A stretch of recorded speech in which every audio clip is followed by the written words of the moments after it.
E aí, gente, com frio aqui ou tá tranquilo? Quem fala hebraico aqui? Ninguém? Um pouquinho? Tá bom. Eu também, quando cheguei aqui, não falava hebraico. Então, eu vou falar sobre mim, mas antes eu quero perguntar sobre vocês. Quem aqui tem mais de 25 anos de idade? Todos. Todos? Ah, vocês são bem diferentes do grupo anterior. Eu sou grupo dos não para mim.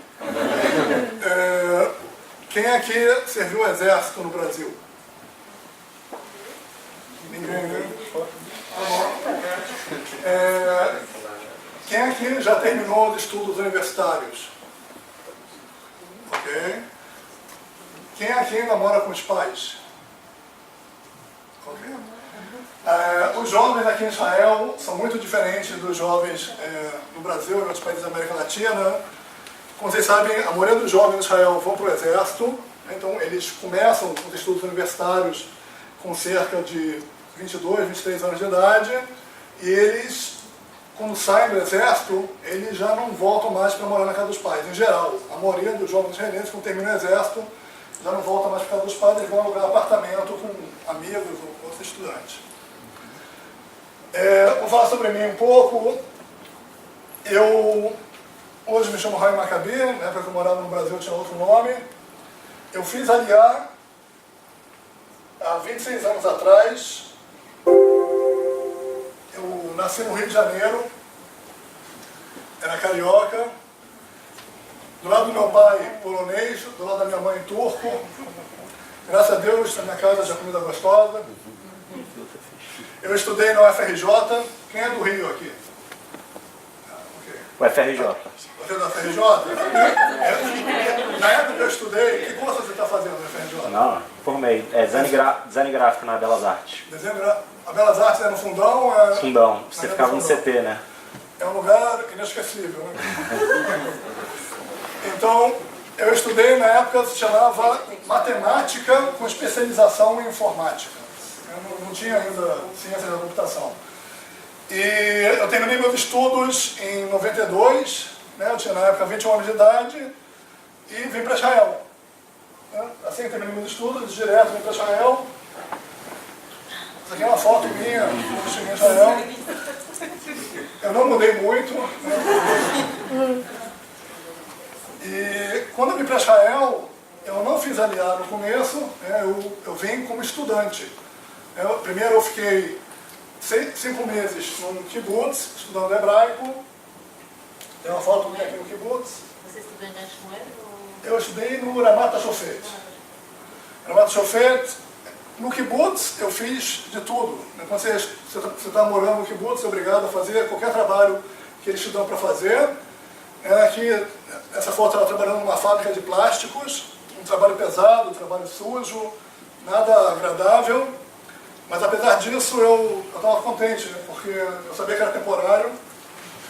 E é bom fazer coisas diferentes. Né? Eu sempre tive essa vontade, né, de fazer coisas diferentes, de ter experiências, mesmo que você está fazendo uma coisa que não é tão fácil assim, que não é tão agradável assim, mas você está tendo uma experiência nova, né, isso sempre agrega, sempre acrescenta. Então esse período que eu estava no kibbutz, para mim, foi uma experiência muito importante na minha vida. E além disso, eu aprendi hebraico. Eu, depois de 5 meses como estudante no UPAN do kibbutz, eu estava falando hebraico bastante bem. Nessa época, a maioria dos meus amigos no UPAN eram russos, né? Foi a época que teve a grande aliada da antiga União Soviética, e eles não falavam nenhum outro idioma. Né? Um ou outro falava um pouco de alemão, mas a única língua que eu podia falar com eles era em hebraico. Então, terminado o meu UPAN no kibbutz, eu comecei a estudar aqui. Vocês estiveram aqui? Esse aqui é o Technion em Haifa. O Technion é uma das melhores universidades no mundo da área tecnológica, e em Israel é a melhor. E esse aqui é o campus do Technion, que é um lugar que eu recomendo vocês visitarem, se não deve vocês visitarem dessa vez, na próxima vez. E eu morei aqui no campus da universidade durante 2 anos e meio. Esses prédios que vocês veem aqui em cima são alojamentos de estudantes. E esse período que eu estava no Technion, eu ainda não tinha feito minha MA. Né? Tanto no período que eu estava no kibbutz, como depois, esses 2 anos e meio, eu estava em Israel com visto de estudante, né? Um visto de residente estrangeiro, mas apesar disso eu tinha tudo que eu precisava, porque eu fiz aqui meu mestrado e eu tinha uma bolsa de estudos, né, como estudante de mestrado, do governo israelense, eu não recebia nada do governo brasileiro, e eu ganhava na época, né, em 1992, eu ganhava $1.000 por mês, que era mais que suficiente para pagar minhas despesas.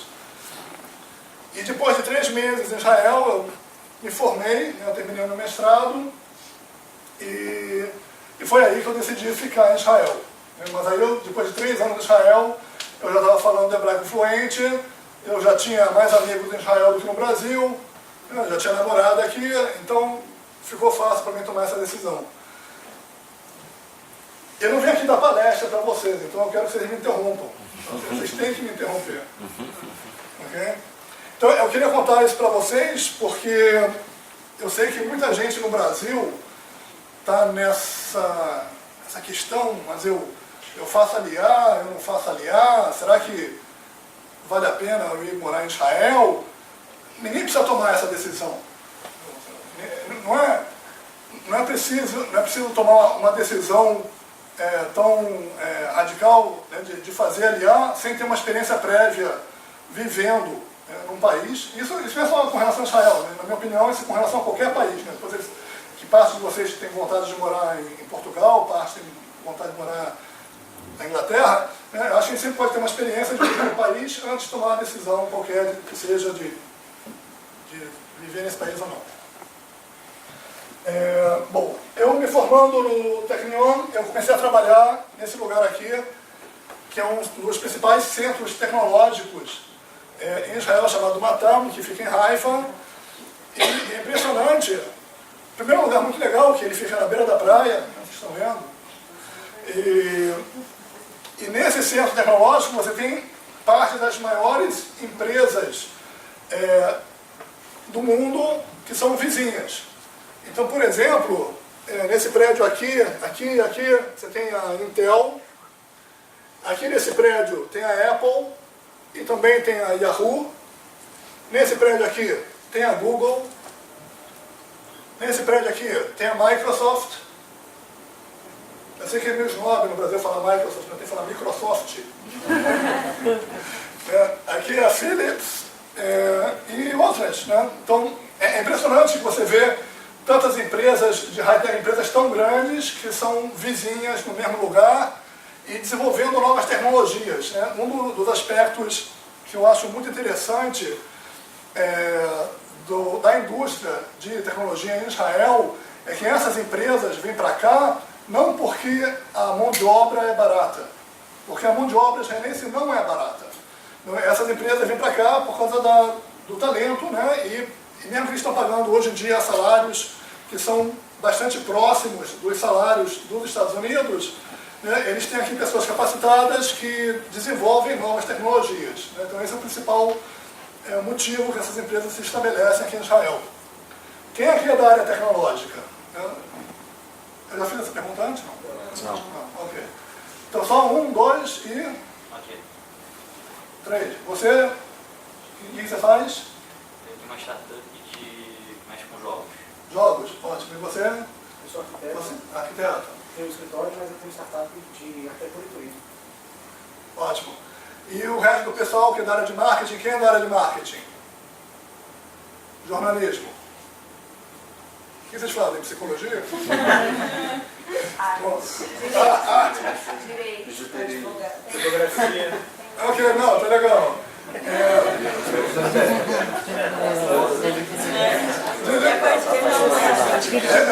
Tem um fato estatístico que eu li recentemente. Aqui antes de vocês eu falei com um grupo da Argentina. Aqui alguns minutos antes de vocês. E eu falei com eles no Portunhol. A Argentina é o país que tem o maior número de psicólogos per capita. É uma estatística interessante. Eu não acho que economicamente está ajudando muito ele. Acho que não. Então, eu aqui comecei minha carreira em 1995, depois de terminei o mestrado, né, isso faz 23 anos, e nos últimos 23 anos, esses são os lugares que eu trabalhei. Eu trabalhei em 15 lugares em 23 anos. O que vocês acham disso? Isso é meio disciplinado, talvez. Né? Olha só, é um pouco mentiroso aqui esse slide. Porque eu gosto muito de trabalhar em empresas de startups. Né? Desde que eu comecei aqui em Israel, a maioria das empresas que eu trabalhei foram startups, com exceção de algumas empresas grandes que vocês conhecem aqui, tipo a IBM, tipo a Yahoo, né? Mas quase todas as outras são startups. E o que eu gosto da startup é que você começa num lugar pequeno, que você pode ter um impacto muito grande, você pode crescer muito rápido, você faz muitas coisas, né? Você não faz aquele trabalho de rotina, que todo dia é igual, você pode estar uma semana fazendo uma coisa, depois de um mês já está fazendo uma coisa diferente. Mas o lado negativo de você trabalhar para empresas de startups é que, em geral, não dura muito. Pode não durar muito porque a empresa não dá certo e demite os funcionários, né? Ou pode não durar muito porque a empresa é comprada por uma empresa maior. Então, por exemplo, o nome daqui foi uma empresa startup que eu trabalhei em Jerusalém. Fizemos um aplicativo tipo WhatsApp, né? Isso foi há 18 anos atrás. Né? Na época não tinha smartphone, era Palm e Pocket PC. Essa empresa foi comprada pela OmniSky, né, por volta do ano 2000, aí a OmniSky foi à falência. Depois eu trabalhei na Follow-up. Adivinha o que eu fiz na Follow-up? Eu fiz um aplicativo igual ao WhatsApp. E aí a Follow-up foi comprada pela Newstar, e aí a Newstar teve um faturamento menor do que o previsto. Aí eles decidiram fechar o escritório da empresa, demitiram 250 pessoas, e eu fui um dos que foi demitido. Depois eu trabalhei aqui na Pontes, era uma empresa de startup, que eu não fiz um aplicativo igual ao WhatsApp, e ela foi comprada pela Amazon.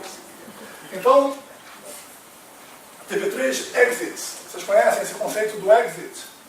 O exit é uma empresa startup que consegue ser comprada por uma outra empresa maior. Você que tem uma startup, em que estágio você está na sua empresa? Escala. Escala, então você já tem cliente pagando. Ótimo. Bom, então, hoje em dia eu tenho a minha startup, que se chama CashClick. Eu vou falar um pouco mais sobre ela mais tarde. A minha startup é uma plataforma na área de marketing de influência, né? Influenciadores nas redes sociais. Além do meu trabalho profissional, eu também gosto muito de fazer trabalho voluntário, né? Esse é o motivo que eu estou aqui batendo papo com vocês. Eu trabalhei, por exemplo, liderando a Associação de Arquitetos de Software aqui em Israel. Eu fui voluntário no Beit Brasil. Já ouviram falar do Beit Brasil? É uma organização que tem aqui em Israel que ajuda os Olim Hadashim do Brasil. E atualmente, sim.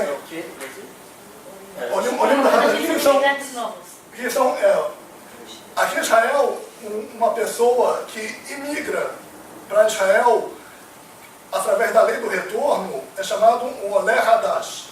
Então, é um status, né? Um status da pessoa em Israel, do imigrante, é chamado um Olé Hadash. E a lei do retorno é essa lei que ela dá esse direito a toda pessoa que é descendente de judeus de fazer aliá. Né? Então o Beit Brasil ajuda esses imigrantes brasileiros. E eu hoje sou mentor na Gvaim. A Gvaim é uma organização que também ajuda imigrantes, né, não só do Brasil, como de todos os países, imigrantes jovens, como vocês, profissionais, ajuda a se colocar no mercado de trabalho em Israel, através de indicações, através de dicas, através de cursos, né? Porque nem sempre é fácil você se colocar no mercado de trabalho. Para mim, relativamente foi muito fácil, porque eu tinha um diploma israelense, né? Depois de 2 anos e meio no mestrado, eu tinha um diploma israelense, eu falava hebraico fluentemente, mas se você é recém-chegado no país, você não tem um domínio do idioma e você não tem muitos contatos, né, e as pessoas não sabem o que é o Unicamp e o que é a USP, então é mais difícil você achar trabalho. Alguns dados sobre a indústria de tecnologia em Israel. Você tem hoje em Israel cerca de 300 centros de desenvolvimento e pesquisa estrangeiros estabelecidos em Israel, como essas empresas que eu mencionei antes, a Microsoft, a Google, a Philips. Além disso, você tem cerca de 3.000 empresas startups, né? Todo esse ecossistema, né, de tecnologia emprega cerca de 300.000 pessoas, que é um número incrível se você levar em consideração que a população do país é de um pouco mais de 8 milhões. Tá? Nesses 8 milhões aqui está incluído também a população árabe de Israel, que é de cerca de 1,5 milhão, né, de árabes com cidadania israelense. Está incluído aqui também os ultra-ortodoxos, que em geral não fazem parte tanto dessa força de trabalho. Então é um número muito grande de pessoas em Israel atuando na área de tecnologia, né, de high-tech, e esse tem sido o principal fator para o desenvolvimento e para o progresso de Israel nos últimos anos. Mas esses números não são só impressionantes com relação à população de Israel, temos alguns dados que talvez vocês já tenham visto, mas também comparados com outros países, a situação de Israel é incrível. Para quem quiser a apresentação, vocês podem ficar em contato comigo, eu posso depois mandar a apresentação para vocês. Então Israel é o país número 1 no mundo, com o número de cientistas e engenheiros per capita. Israel é o país que tem o maior número de empresas na Nasdaq, depois dos Estados Unidos e da China. Israel também tem o maior número de empresas startup per capita no mundo. Eu recomendo para vocês esse site aqui, Mapped in Israel, né, para quem está interessado em conhecer as empresas que estão estabelecidas aqui em Israel. Tem aqui vocês podem fazer vários tipos de busca, quais são as empresas, tanto startups quanto centros de desenvolvimento. E tem um gráfico que eu gosto muito, que eu vou pegar um pouco mais de tempo para analisar com vocês. Esse gráfico ele mostra os investimentos de risco para diversos países da Europa e Israel. O tamanho de cada círculo representa o total de dinheiro investido. Então, nesse gráfico, o país que recebeu mais investimento foi o Reino Unido, mas você vê também que Israel recebe mais investimento que a Alemanha e do que a França. No eixo do X é a população do país. Tá? Então aqui embaixo são 10 milhões, né? Aqui são 80 milhões, então a população da Alemanha é de um pouco mais de 80 milhões, a população do Reino Unido, da França, um pouco menos de 70 milhões. Aqui está Israel. Tá? Israel com menos de 10 milhões de habitantes. E esse eixo do Y é o investimento per capita. Então, o investimento per capita aqui está numa escala logarítmica, não é uma escala linear. Aqui são 10 dólares per capita. Então, você vê aqui, por exemplo, Portugal tem menos de 10 dólares de investimento per capita, investimento de capital de risco. Aqui são 100 dólares per capita. Então, por exemplo, aqui com menos de 100 dólares per capita você tem a Irlanda e a Finlândia, né, a Alemanha, a França, a Inglaterra, menos de 100 dólares per capita. E Israel é o país que tem o maior investimento per capita, com quase, né, se aproximando dos 1.000 dólares per capita. Sim.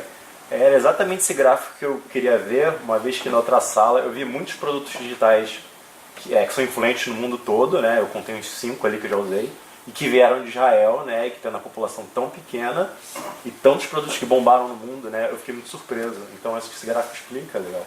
Esse gráfico é incrível, porque você compara esses países todos, são países que não passaram as dificuldades que Israel passou. Se você parar para pensar que Israel é um país que foi fundado se tornou um Estado independente há 70 anos atrás, passou por diversas guerras, um país cercado de inimigos, sem recursos naturais, um país que praticamente toda a população de Israel é de refugiados. Né? Por exemplo, esse pessoal todo que veio da União Soviética, na minha opinião, não são imigrantes, né? Eles são refugiados que vieram para Israel, são mais de 1 milhão de pessoas que vieram da União Soviética. A mesma coisa com os judeus que foram expulsos dos países árabes, a mesma coisa com os sobreviventes do Holocausto, eram refugiados. Então, Israel é um país desértico, cercado de inimigos, que foi fundado por refugiados há 70 anos atrás. Resumindo. Sim. Qual ano? Qual período? É 2018? Esse gráfico é de 2018. Esse gráfico é bem atual, sem a pergunta. Está faltando um país aí, mas não é o Brasil. Os Estados Unidos não? Não, aqui, esse gráfico é a Europa. Os Estados Unidos, não tem nenhum país aqui, nem da América do Norte, nem da América do Sul. Mas os Estados Unidos, per capita, tem menos que Israel. O tamanho do círculo dos Estados Unidos seria muito maior, né, o total do investimento seria muito maior, mas per capita seria menos. O que eu ia falar para vocês? Então é isso, é extraordinário essa situação que Israel está hoje. E não é só isso, você estava falando sobre as tecnologias de Israel, né? Então, nesse slide anterior, a gente falou que tem cerca de 3 mil empresas startups em Israel. São startups de todos os tipos. Né? Você tem empresas na área de software, você tem empresas na área de hardware, mas você tem também empresas na área de agricultura, você tem empresas na área de biologia, biotecnologia, você tem empresas na área médica. Então, essa diversidade é muito impressionante também, na minha opinião, e você não vê isso em todos os lugares. Né? Por exemplo, se você vai para o Silicon Valley, né, que é conhecido o lugar assim, o principal centro, né, de startups no mundo, é muito mais para a parte de software e hardware do que outras áreas.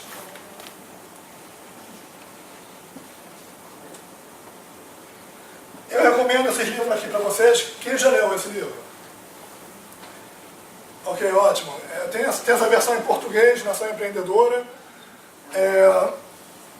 Esse livro ele conta uma parte da história de Israel que vocês não vão encontrar nos livros de história, vocês não vão encontrar nas enciclopédias. É a história de Israel do ponto de vista do desenvolvimento tecnológico, né, do desenvolvimento das empresas startups e do ecossistema. Bom, perguntas? Ok. Eu vou falar para vocês um pouco sobre a minha empresa, mas o meu objetivo é falar mais, não sobre o que a gente faz, mas sobre o processo, né, de como a gente criou a empresa aqui em Israel. Então, o que é a Cashclick? Né? A Cashclick ela é uma plataforma de marketing de influência que ela permite a anunciantes criar campanhas de marketing e a gente automaticamente, usando algoritmos de inteligência artificial, acha os influenciadores nas redes sociais que vão promover essas campanhas e que vão ganhar dinheiro promovendo essas campanhas, sendo pago por clique. Então, tem vários elementos aqui que são interessantes. O primeiro elemento da automação, tem um elemento da inteligência artificial, que atualmente é a minha especialidade, e tem um elemento do pagamento por clique, que é o que se chama performance marketing. Então tem aqui uma combinação do influencer marketing com a performance marketing. Vocês viram no slide que eu mostrei que eu já trabalhei em muitas empresas startups. Por que eu tomei a decisão nesse momento de montar a minha própria startup? Eu acho que tem coisas que são óbvias quando você quer montar uma empresa startup, que você tem que ter uma boa ideia. Eu, no meu caso, eu sempre procurei uma ideia que fosse escalável, uma ideia que fosse fácil de monetizar, uma ideia que fosse original. Obviamente que é importante você ter uma boa equipe, mas em qualquer lugar do mundo você tem que ter o talento para montar uma startup. Eu posso mostrar para vocês a minha equipe.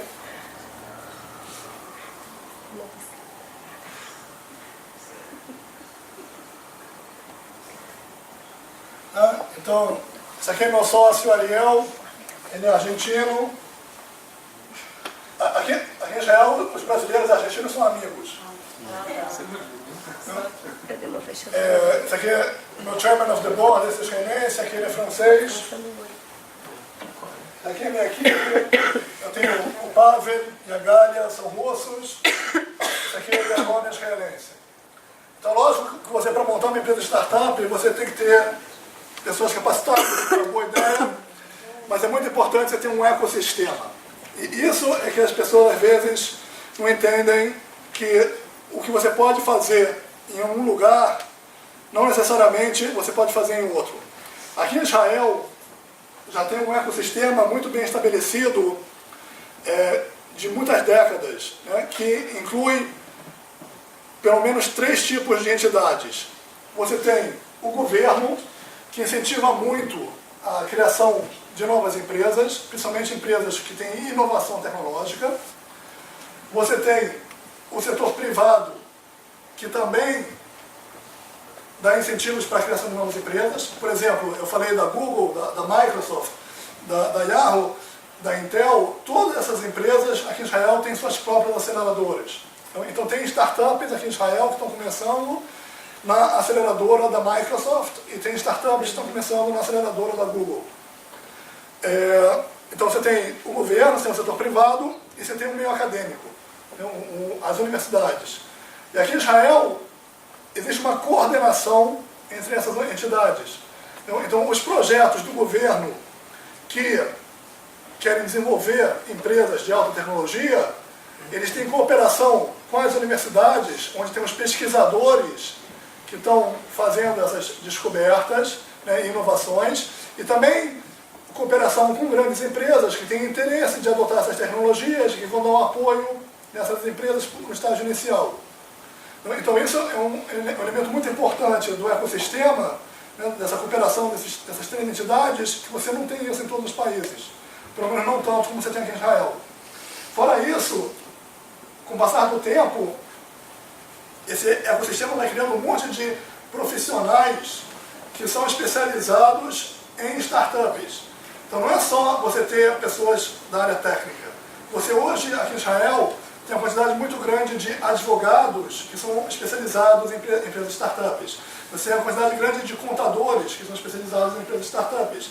Você tem vendedores e você tem pessoas da área de marketing que são especializados em vender produtos e serviços de alta tecnologia.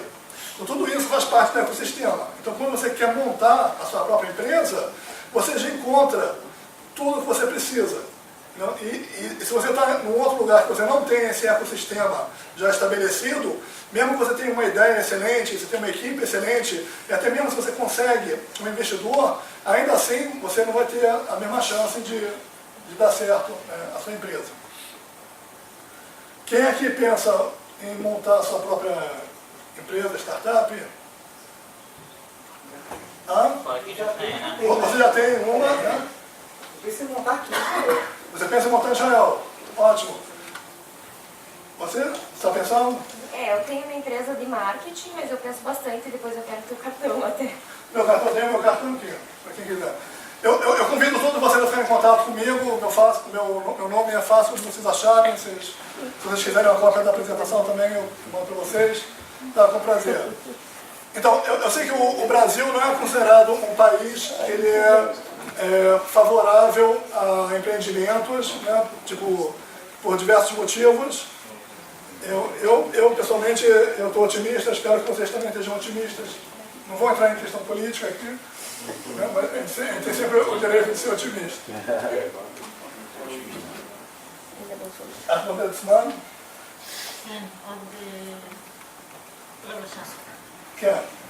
Que dúvidas mais vocês têm? O que vocês acham? Você, quando chegou, não falava hebraico. Então, considerando que a gente é mais velho e a gente também não é menos disposto de fazer um trabalho assim, a gente gostaria mais de arranjar um trabalho na nossa área, que sugestão você dá assim, de gente? Ok, então... Não sei se falar inglês basta para essas startups. Então depende. Tá.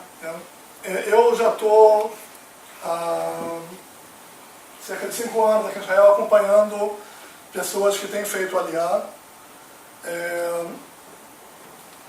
inclusive pessoas bem mais velhas que você.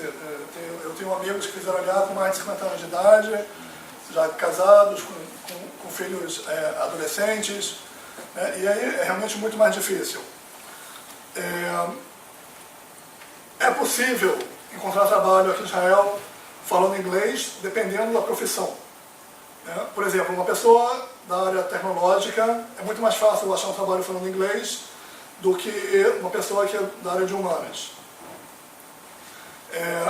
Agora, uma coisa que vocês talvez não saibam, né, e que eu acho importante saber para quem está considerando essa possibilidade, é que hoje em dia em Israel já tem uma demanda relativamente grande para pessoas que falem português, e a tendência é que isso vai aumentar, né, porque o novo governo no Brasil, existe essa intenção de aumentar muito o comércio entre Brasil e Israel, né, e trazer tecnologias de Israel para o Brasil.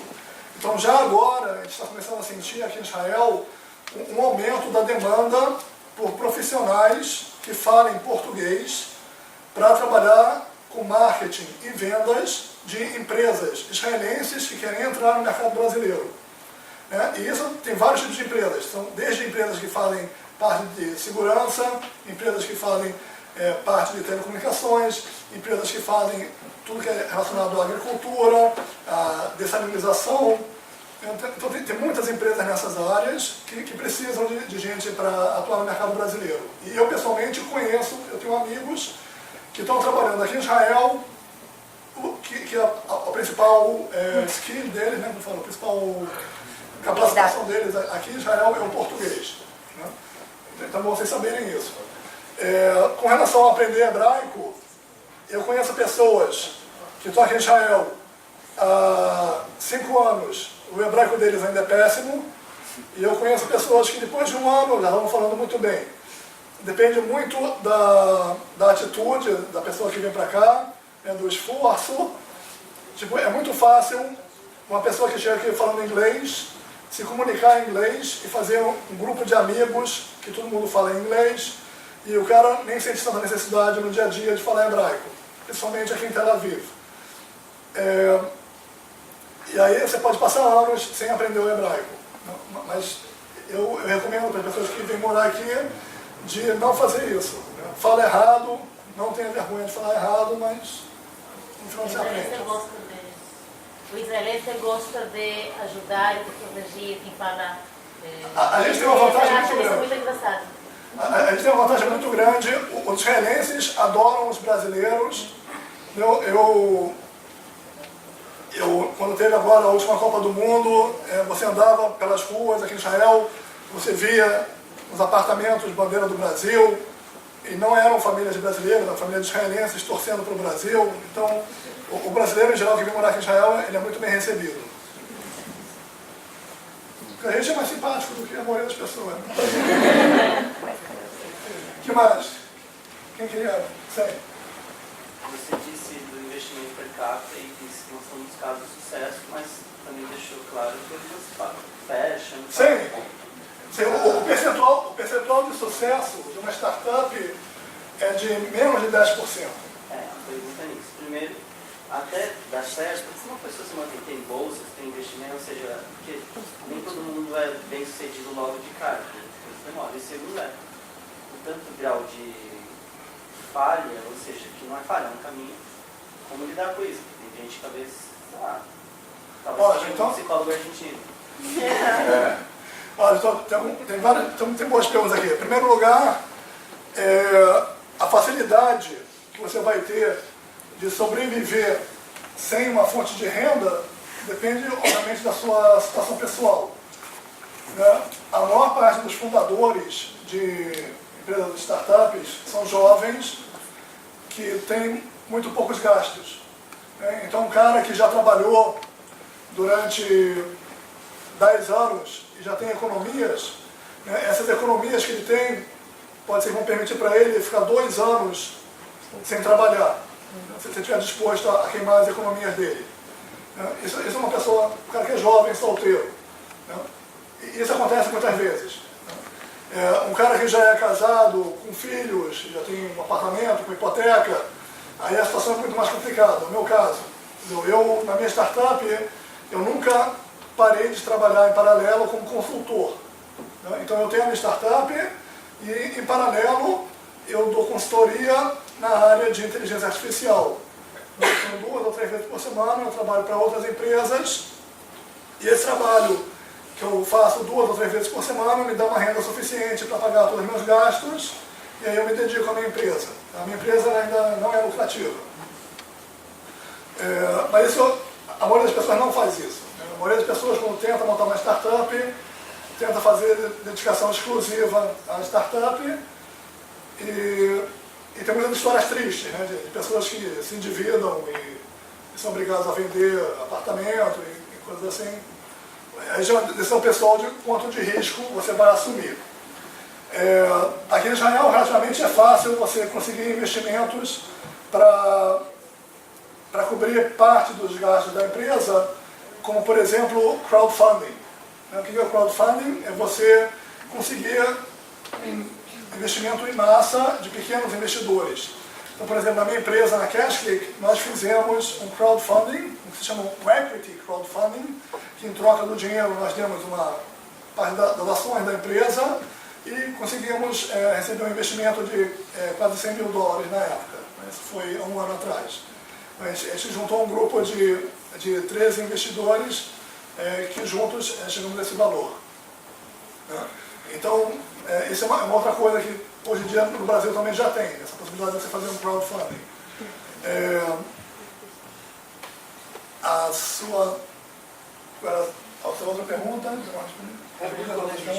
alguma forma. Por exemplo, se for da bolsa pública para estudo, mas bolsas também públicas, alguma coisa nesse sentido para startup, isso não é tanto. Não, você tem projetos do governo que apoiam empresas de startups e você pode receber dinheiro do governo, mas não são quantias grandes em geral. Tem vários tipos de programas. Tem programas onde você recebe dinheiro do governo, mas quantias relativamente pequenas, e tem outros programas que você pode receber quantias muito maiores, mas desde que você consiga outros investidores.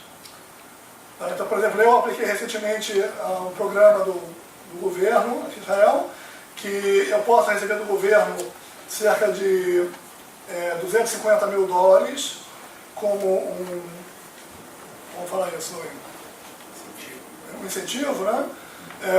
Desde que eu consiga um outro investidor que também coloque $250 mil. Então, tipo, eles dobram o investimento, só que eu tenho que conseguir algum investidor. Então, tem muitas possibilidades aqui. Entendeu? Então, olha só, a gente precisa terminar. Eu espero que vocês estejam gostando do programa de vocês aqui em Israel, apesar do inverno. E eu convido vocês a ficar em contato comigo. Eu